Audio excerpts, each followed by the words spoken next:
Welcome to Take It Up with Jessica Lee. I have the Chief Revenue Officer of Yapstone here with me, Kurt Bilafer. Welcome, Kurt. Thank you, Jessica. Very excited to be here. So tell us what this marketplace that you're targeting for Yapstone. What is it? Yeah, so Yapstone is really focused on offering integrated payment solutions, what we call the platform economy.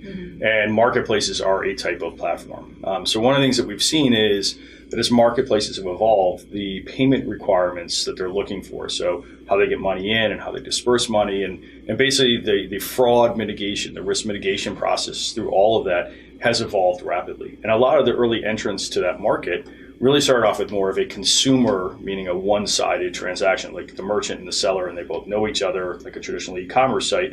But in these marketplaces, there's really two parties. We call it the demand side and the supply side, and an intermediary, which is the marketplace itself. And so processing those transactions and making sure you know enough about the transactions and the parties involved becomes a lot more complicated. And that's really where Yapstone shines. Okay, so for example, HomeAway, which is an Expedia property, you are the engine behind that for them. That's right. So we process transactions for VRBO and HomeAway, and that's a lot of what we help do is make sure that the properties that are being listed are real, the people that are listing them own those properties, and the people that are staying there actually intend to stay there. We know who they are and when they're arriving and when they leave, and making sure we know enough about both parties on the outset, but also the transaction to make sure there's no collusion fraud, stolen credit cards, all the sort of bad stuff that happens online. Because most of those transactions are happening, they're not in person, right? So they're online transactions versus in-person transactions. So the trust and safety, that's a big deal. Yeah, absolutely. To marketplaces, trust and safety is just paramount, right? When you book something, it doesn't matter. We met with a company called Baby Equip yesterday, a marketplace that basically allows families to rent baby equipment when they travel. It's a really cool service. You want to make sure the product that you're getting is real and the person you're getting it from is real and it's going to work. But you also want to make sure the person that's renting it is trustworthy and is going to return the item at the end of the stay. And so I think trust is really important. Trust is really hard earned, so it happens over a series of transactions and it's easily lost. And so that's where marketplaces, we were at an event earlier this week called the Marketplace Conference, and that's a lot of what they talked about, just how paramount trust is.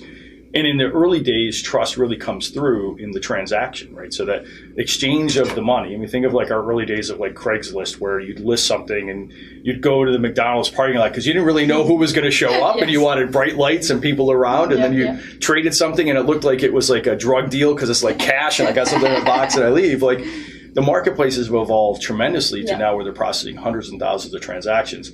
How do you do that at scale, and how do you make sure the trust is there? Okay, so I know you are doing like $20 billion of transaction a year. Yep. So you're doing well. You have a lot of clients right now, but you are growing, right? Absolutely. So, I mean, Yapstone's been around for a long time. We got our start building what we call vertically integrated solutions for both rent and vacation rental payments. And then we started to evolve to providing more of these marketplace solutions because we could see these needs coming, these unmet needs really from these evolving marketplaces. And so that shift has happened, and we continue to heavily invest. And so that's part of the reason why I joined Yapstone was I had previously worked for a company that was going after platforms and marketplaces called WePay, and WePay was acquired by JP Morgan Chase. And at the time, and I still believe now, there's just this tremendous opportunity for innovation. And when I looked at what Yapstone had to offer, they have like nearly 40 microservices as well as a full stack solution. We could really go from selling something that was vanilla, one size fits all, to really selling bespoke, or sometimes I call curated experiences for these marketplaces. Because every marketplace is a little bit different. Sometimes they want to, pay what they do called advance pay ahead of transactions. Sometimes they want to have different settlement terms or do split payouts. And so all that sort of flexibility is really important to the marketplace to support their model. So that's why I've joined. And so part of my charter is to continue to grow not just the revenue, but the team associated with it. So I've been on board for 4 months now. I joined in December. And there's aggressive growth plans. So just in the sales and marketing organization, I think we had to hire like 25, 28 people in the first 6 months. Thankfully, I've got through the first tranche of my first 90 days. But we basically have 20 people we need to hire in the next 90 days, right? And those are for sales and marketing roles and pre-sales and post-sales, because we continue to see just a ton of demand for integrated payments. So that's a pretty broad responsibility you have. Most people own just revenue as in customer sales, right? Yep. And now you actually are saying you own the lead generation part, the brand awareness and all that, from marketing to sales to actually customer success, the Absolutely. full journey. Yeah. So I am the one throat to choke. So the only person I get angry at is myself in the process. No, it's a great opportunity. And I think one of the things, through the 20 plus years that I've been really focused on sales and satisfying customer requirements is that there becomes too much of this disconnect and kind of the blame game that happens, particularly between sales and marketing. So I'm very fortunate to have the opportunity to run two really great teams that are focused on solving that problem. And because I can resolve the conflict nearly instantly, sometimes I have this internal conflict of like which side of me is going to be right in winning that discussion.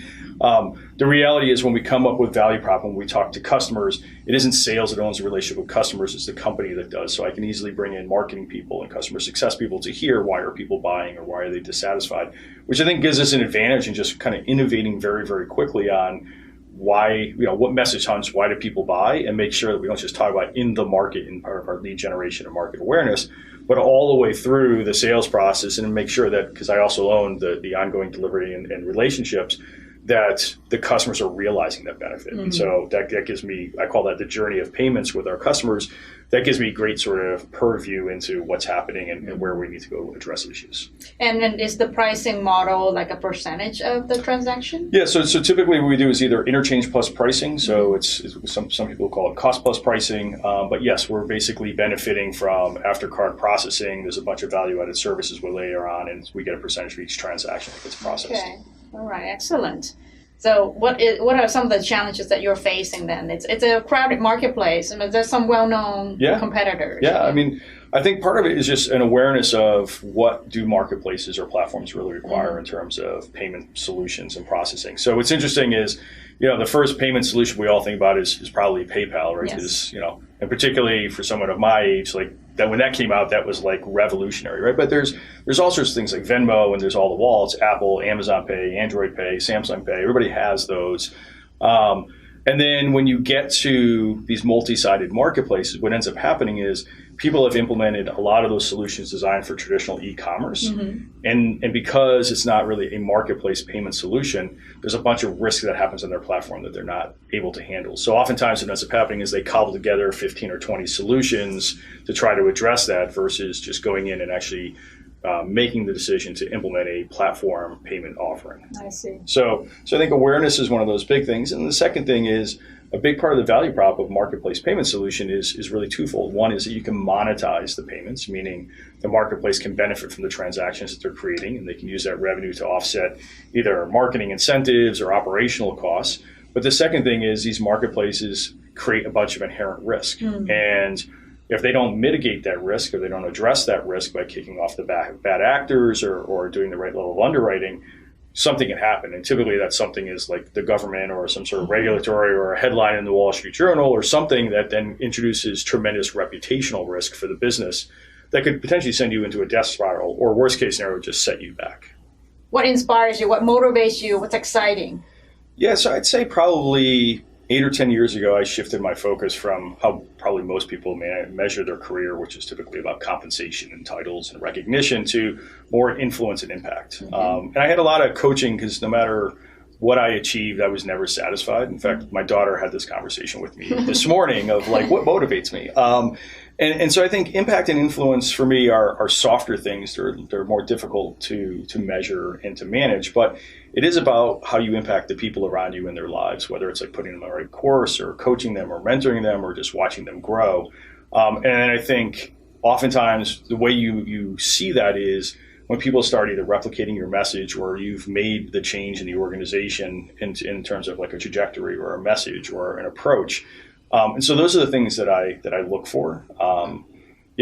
Oftentimes, unfortunately, they're all in the rearview mirror, which means I'm a change agent. That's a big part of what my role always is, to come in and bring change. And so as I run through walls and try to storm and recreate things, I get what I call death by 1,000 paper cuts, right? And so then I think I'm not being effective or it's taking too long. And then as I pause, what I realize is I'm just allowing everybody to come along with me. And then that's when I realize, wow, okay, I actually did have an impact. And so maybe I'm getting just older or slower or wiser. It's one of those or a combination of all of them. But now what I'm starting to realize is the importance of bringing everybody along with you. And so influence and impact is super important for me.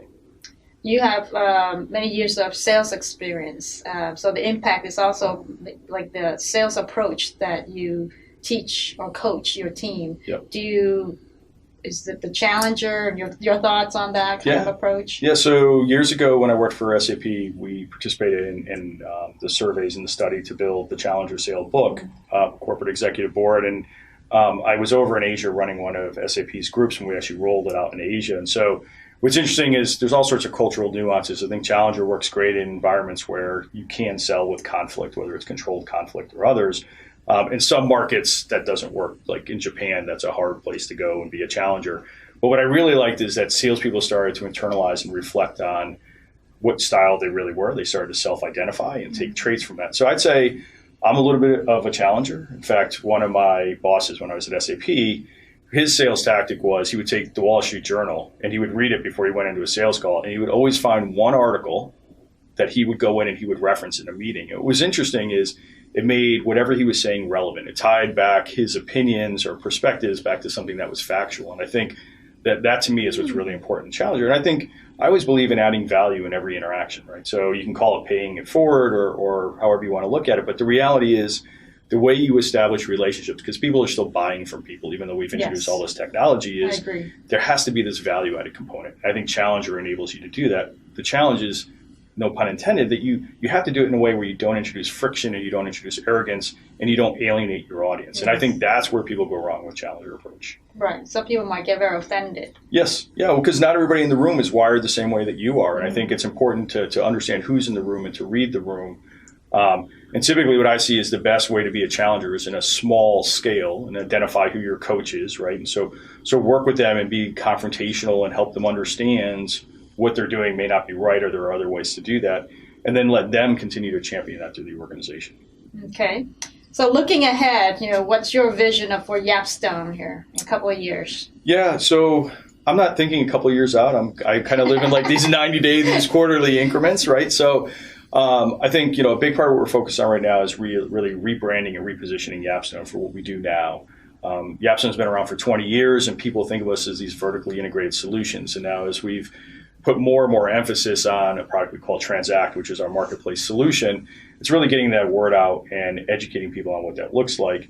And the challenge of the Yapstone brand and what we do, Transact in particular for marketplaces, we're what's considered an ingredient brand, meaning if we're doing our job right and you go to a marketplace and that's like HomeAway and using our product, you never know it's Yapstone, right? So we the way that we're going to do this, we're going to do this by telling the stories of our customers and the value and the problems that we've solved to get to other marketplaces. So it's a little bit more complicated approach. And so I think, awareness is just always a challenge, whether it's a crowded market or it's just a loud market. It's making sure people understand what that looks like. That's one. Two is it's hard to put a value on keeping people out of trouble, out of jail, out of those sort of things. Like I'm not a big fan of selling fear or selling FUD in general. And so part of it is we have to continue to layer on these value-added components and do it in a way where people understand what is the business impact, right? That it is additive to their business. It's not we're going to keep you out of orange jumpsuits, but there's some goodness with it as well. Okay. So I know you guys are based in Walnut Creek. Yeah, that's right, Walnut Creek, yep. East Bay. And you are hiring in the marketing department, the sales department, the customer success department. So the company is... Yeah, and certainly on the product and the tech side as well. I mean, all of our teams right now are going through massive growth. We have an office in Santa Monica. We have 150 people in Ireland. And we're hiring the best folks wherever we can. I currently live in Seattle, and so I make the commute down frequently. So, what we're really looking for is the best people that are evangelists and have passion around the change that we're going through. So there's a total of 400 people, and you're looking to maybe... Yeah, so I think we're at 450 now, and so I suspect we'll probably finish the year around 550, maybe a little bit more. Okay. The big challenge with hiring lots of people is you want to hire them and onboard them and ensure their success. And so we're also taking this measured approach to making sure we have the right people and everybody gets onboarded quickly and successfully. Excellent. Well, hopefully this video will attract more talent for you to consider. Yeah, absolutely. Thank you very much, Kurt, for being on the show. Thank you so much. I really appreciate the opportunity. There you have it, folks. Take it up with Jessica Lee.